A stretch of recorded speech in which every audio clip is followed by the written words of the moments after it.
অনেকে আমাকে মেসেজ করেছে যে স্যার, আর্টিকেল গুলো বইয়ের ভাষা বড় শক্ত, বুঝতে বড় অসুবিধা হয়, কিভাবে সহজে আর্টিকেল গুলো মনে রাখবো। তো সেটার জন্য আমি একটা ইম্পর্টেন্ট আর্টিকেলের একটা সিরিজ আনছি, আজকের পার্ট 1। জাস্ট সহজে আর্টিকেল গুলো কিভাবে মনে রাখা যায়। তো দেখো আর্টিকেল 1 কি বলছে। আর্টিকেল 1 আমাদের তিনটে জিনিস বলে, ওকে। প্রথমে বলছে নেম অফ দ্য কান্ট্রি। আমি কিছু কিছু ওয়ার্ড ইংলিশে লিখবো, তো বাংলায় বলে দেবো, অসুবিধা নেই। Name of the country. Name of the যখন কান্ট্রি ঠিক করা হয়, আর একটা কি, ওটা পরে বলছি, আগে নেম অফ দ্য কান্ট্রিকে বলে নি। নেম অফ দ্য কান্ট্রি যখন ঠিক করা হলো, ভারতকে দুটো ধরনের ব্যক্তি, দুটো দলে, কিছু দল ট্র্যাডিশনাল নামকে ফলো করলো। তারা বলল না, দেশের নাম ভারত হওয়া উচিত। আবার কিছু ব্যক্তি তারা বলল না, একটা মডার্ন নাম দেওয়া উচিত, সেটা হলো ইন্ডিয়া। তাই আর্টিকেল 1-এ তোমরা দেখবে এই দুটো দলকেই স্যাটিসফাই করার জন্য নামটা এইভাবে রাখা হয়েছে, ইন্ডিয়া, দ্যাট ইজ ভারত। ওকে, এইভাবে দেওয়া হয়েছে, ইন্ডিয়া দ্যাট ইজ ভারত, এভাবে লেখা আছে, ওকে। এখানে নাম্বার 2, আর্টিকেল 2-এ আরো একটা কি বলা আছে, আরো একটা বলা আছে আমাদের টাইপ অফ পলিটি, আমাদের পলিটিটা কেমন হবে।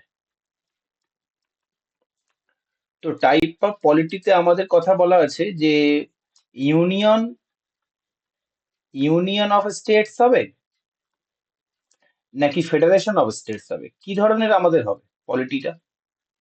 এবার বলবো স্যার, ফেডারেশন অফ স্টেটস তো শুনেছি, এটা ঠিক বুঝতে পারি না এটা কি। তো দেখে না ফেডারেশন অফ স্টেটটা কি।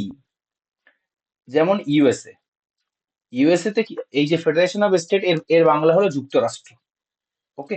নাম শুনেছিল, আমেরিকা যুক্তরাষ্ট্র। এর সহজ সরল মানে হলো, কোনো এগ্রিমেন্টের দ্বারা স্টেট গুলো একটা ইউনিয়নের সাথে যুক্ত থাকবে, ওকে। তার যখন স্বার্থ মিটে যাবে, বা সে কোনো একটা কারণে সে ইউনিয়ন ছেড়ে আলাদা আলাদা হয়ে যেতে পারে, ওকে। সিম্পল এইভাবে মনে রাখো, খুব বেশি ইনডেপথে যেতে হবে না। মানে হলো, স্টেট মনে করলে ইউনিয়নের সঙ্গ ত্যাগ করতে পারে, ওকে। এই সিস্টেমটা ফেডারেশনে বা যুক্তরাষ্ট্রে আছে। কিন্তু ইউনিয়ন অফ স্টেটে কি আছে, যে যাই হয়ে যাক না কেন, ইউনিয়ন থেকে স্টেট কখনো আলাদা হতে পারবে না, ওকে। তাই পলিটির এই সিস্টেমটাই আমাদের ইন্ডিয়াতে আছে, যে ইউনিয়ন অফ স্টেটস, ওকে। আর ফেডারেশন অফ স্টেট বা যুক্তরাষ্ট্র কোথায় আছে, এর একটা এক্সাম্পল হলো ইউএসএ। আর একটা কি বলছে, সেটা হলো territory of India, territorial of India, ওকে।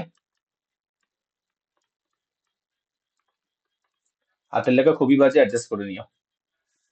আমাদের ইন্ডিয়াতে 3 রকমের টেরিটরি আছে, কি কি বলতো। একটা আছে স্টেটস বা রাজ্য, একটা আছে ইউনিয়ন টেরিটরি বা কেন্দ্রশাসিত অঞ্চল, আর একটা আছে হলো অ্যাকোয়ার্ড টেরিটরি, ওকে। স্টেট কি, যখন আমাদের ভারতবর্ষ ইন্ডিপেন্ডেন্ট হলো, তখন দুরকম আমাদের কাছে রাজ্য দেখা গেল। যে একটা হলো প্রিন্সলি স্টেট, যেখানে রাজাদের শাসন ছিল। আর একটা হলো ব্রিটিশ প্রভিন্স, যেখানে ব্রিটিশরা শাসন করত।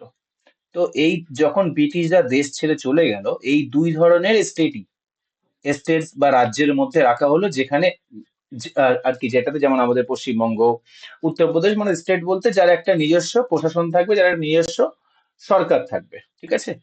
ইউনিয়ন তাকে চালিত করবে না, তার নিজস্ব মুখ্যমন্ত্রী থাকবে, নিজস্ব গভর্নর থাকবে, ওকে। তাই এই যে রাজারা শাসন করতো প্রিন্সলি স্টেট, এবং এখানে যে ব্রিটিশে শাসন করতো যে সমস্ত অঞ্চলে, এই দুটোকেই ধরে কোথায় দিয়ে দেওয়া হলো, স্টেটের মধ্যে দিয়ে দেওয়া হলো, ওকে। এই স্টেট গুলোকেই বলা হয় union of India, union of India, okay. Union of India. এবার দেখো, টেরিটোরিয়াল অফ ইন্ডিয়ার মধ্যে তিনটে আছে, স্টেটস আছে, ইউটি আছে, মানে ইউনিয়ন টেরিটরি বা কেন্দ্রশাসিত অঞ্চল, বা অ্যাকোয়ার্ড টেরিটরি, ওকে। তাহলে আর শুধু ইউনিয়ন অফ ইন্ডিয়ার মধ্যে কি আছে, স্টেট আছে। তাহলে টেরিটরি অফ ইন্ডিয়াটা নিশ্চয়ই ইউনিয়ন অফ ইন্ডিয়ার থেকে বড় হয় সবসময়, ঠিক আছে, এটা মনে রাখবে, ওকে। এবারে ইউনিয়ন টেরিটরি কি বলছে দেখো, এর মধ্যে কি এখানে সরাসরি আমাদের যে পিএম আছেন তিনি এই সমস্ত কেন্দ্রশাসিত অঞ্চলগুলোতে রুল করবেন, তিনি শাসন করবেন। ওকে। আর অ্যাকোয়ার্ড টেরিটরি বলতে যেগুলো আমাদের বাইরে থেকে আমাদের দেশের মধ্যে যোগদান করানো হয়। ঠিক আছে, এর বিভিন্ন রুলস আছে, সেটাতে আমরা যাব না, যা শুনে রাখো যেটা অ্যাডিশন করা হয় আলাদা করে দেশের সাথে। ওকে। যেমন এরকম একটা কান্ট্রি হলো সিকিম, যেটাতে কি করা হয়েছিল 1976-এ কি করা হয়েছিল, 36 অ্যামেন্ডমেন্টের দ্বারা এটাকে আমাদের ভারতের সাথে যুক্ত করা হয়। ওকে। 1975-এ 1975-এ এটাকে 36তম অ্যামেন্ডমেন্টের দ্বারা, মানে সংবিধান সংশোধনীর দ্বারা ভারতে স্টেটের দরজা দেওয়া হয়, তাকে স্টেটের সম্মান দেওয়া হয়। ওকে। এই হলো ওয়ানের আর্টিকেল 1 এর গল্প হলো। ওকে। এবার আর্টিকেল 2-তে কি বলছে? আর্টিকেল আর্টিকেল 2 বলছে, এই যে ইউনিয়ন টেরিটরি আমরা পড়লাম, কেন্দ্রশাসিত অঞ্চল বা অ্যাকোয়ার্ড টেরিটরি আমরা পড়লাম, যেগুলো পরে এডিশন করা হবে ভারতের সাথে, এই দুটোকে ভাই যদি তুমি স্টেটের সম্মান দিতে চাও না, এই দুটোকে যদি তুমি স্টেটের সম্মান দিতে চাও, তাহলে সেই পাওয়ারটা দেওয়া আছে পার্লামেন্টের উপরে, মানে সংসদের উপরে। ঠিক আছে, যে পার্লামেন্ট এটা করবে। আচ্ছা, পার্লামেন্ট কি কি নিয়ে তৈরি হয়? পার্লামেন্ট কটা জিনিস নিয়ে তৈরি? একটা হলো প্রেসিডেন্ট, একটা হলো লোকসভা, একটা হলো রাজ্যসভা। এই তিনটে নিয়ে তৈরি হয় কে? পার্লামেন্ট। ওকে। এবারে পার্লামেন্ট কোনো কেন্দ্রশাসিত অঞ্চলকে বা কোনো অ্যাকোয়ার্ড টেরিটরিকে স্টেটের দরজা দিতে পারে, যেমন আমি একটু আগে বললাম সিকিমকে দিয়েছিল। কবে? 1975-এ 36 সংবিধান সংশোধনীতে। ওকে, আমেন্ডমেন্টে।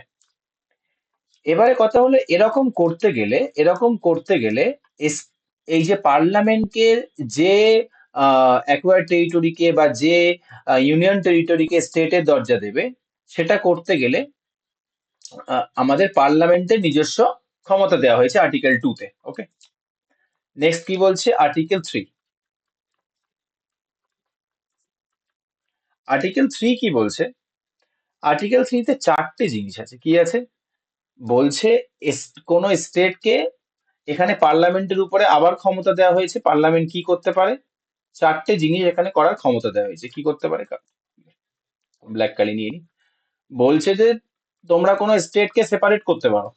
ঠিক আছে, যে একটা স্টেট অনেক বড় হয়ে গেছে, সেটাকে সেপারেট করে আলাদা করে দাও। যেমন আমরা কি জানি, 2014-তে অন্ধ্রপ্রদেশকে অন্ধ্রপ্রদেশকে আলাদা করলো আর তেলেঙ্গানাকে আলাদা করলো। ওকে, সেপারেট করা যায়। 2 নম্বর কি? যদি ওর এরিয়া বাড়াতে চাও, এরিয়া বাড়াতে পারো বা এরিয়া কমাতেও পারো, পার্লামেন্টকে বলে দেওয়া হয়েছে। ওকে। 3 নম্বর কি বলছে? ওর যে বাউন্ডারি আছে বাউন্ডারিকে আপনারা চেঞ্জ করতে পারেন। ঠিক আছে, যদি আপনাদের চেঞ্জ করার প্রয়োজন মনে হয়। আর কি বলছে? স্টেটের নাম চেঞ্জ করতে পারেন। ওকে, কোন স্টেটের নাম চেঞ্জ করতে পারেন। আচ্ছা, এই যে চারটে জিনিস ক্ষমতা দেওয়া হয়েছে না পার্লামেন্টে, এবার বলো তো, এটা একটা স্টেটে তো একটা মুখ্যমন্ত্রী থাকবে, তো তার তো পারমিশন নেওয়া দরকার। না, এখানে বলা হয়েছে এই চারটে জিনিস পার্লামেন্ট নিজের ইচ্ছায় করতে পারে।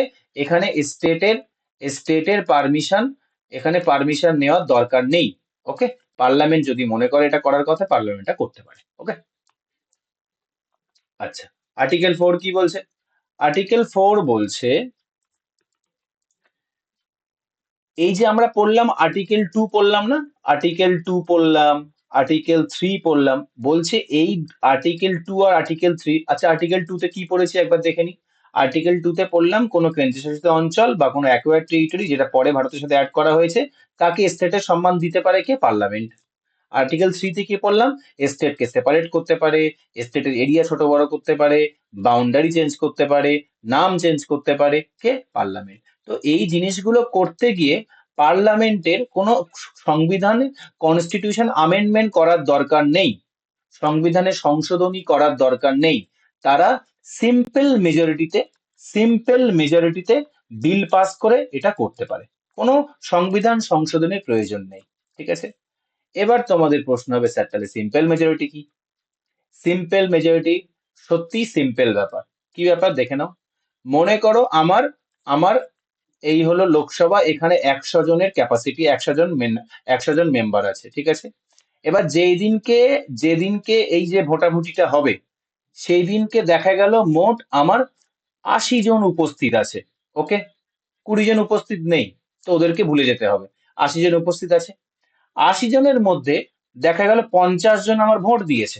ওকে, তাহলে এবার বলো 50 জন যদি ভোট দেয়, তাহলে যতগুলো ভোট 26 জন দেবে সেটা মেজরিটি পাবে, মানে সেটা উইনার হবে। ঠিক আছে, তাহলে এটাই হলো সিম্পল মেজরিটি। সিম্পল মেজরিটি মানে বলছে, এখানে বলা হয় যে যতজন মেম্বার আছে তার সাথে কোনো সম্পর্ক নেই, আমার যতজন প্রেজেন্ট আছে তার মধ্যে যতজন ভোট দিল তার মধ্যে যেটা 50% বেশি হবে যে ভোটটা সেটাই উইনার হবে, এটাকেই বলা হয় সিম্পল মেজরিটি। ওকে, নেক্সট ক্লাসে আমরা আর্টিকেল 5 থেকে ডিসকাস করবো।